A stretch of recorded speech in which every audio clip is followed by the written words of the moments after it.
40-year-old Robert Card has been found dead. This is a major update. This is a major development in this story. And so we want to put up this tweet from our own Fox's Jackie Heinrich, and she tweets out this.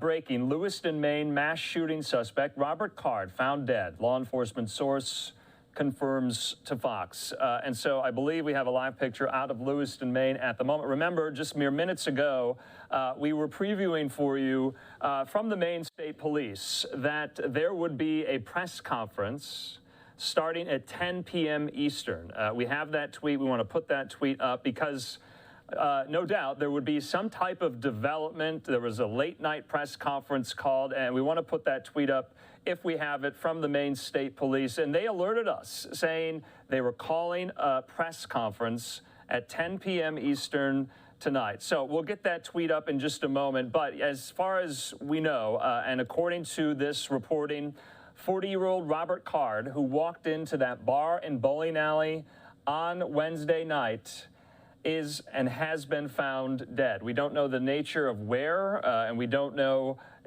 exactly how long this has been known by law enforcement. Remember, a massive manhunt has been ongoing for the last 48 hours. Let's bring in our friend, national security expert, emergency response expert, Hal Kempfer wears many, many hats. He was speaking with us on Wednesday night when this was all unfolding. He joins us yet again. And so, Hal, I just want to talk to you about your reaction to this. I was somewhat surprised that this took 48 hours. What say you? Andrew, it depends on where it happened. And I'm going to go with the assumption that it was probably a self-inflicted gunshot. I don't know how he died.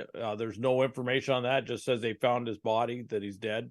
But more likely than not, that he took his own life. And I'm not surprised if he did that. It would take a while, depending on where he did it. And again, he picks his location. It could have been someplace very difficult to find. And we've seen that in a number of cases where you have mass homicides and there's mental illness or extreme emotional distress involved. They do this, and of course it's a one-way trip. And actually, you and I had talked about that on Wednesday, that there were indications that he was thinking this might be he didn't cover his face, as we recall, in the pictures, and he walked right in front of CCTV. It was very clear. With that, you kind of had the sense that he didn't think he was going to escape this thing, that it was just his final act.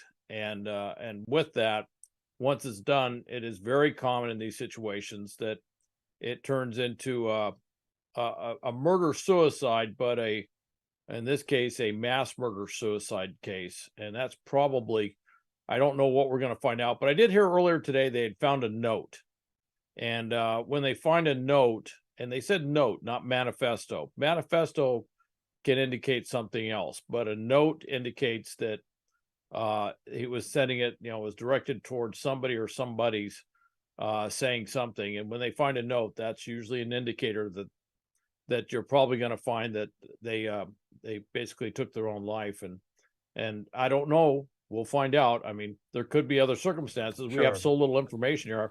I am kind of speculating that he took his own life because we don't even have that information yet. Right, we don't have that. We don't have that yet. But no. It seems like a logical inference, but we don't have that information yet. Sure.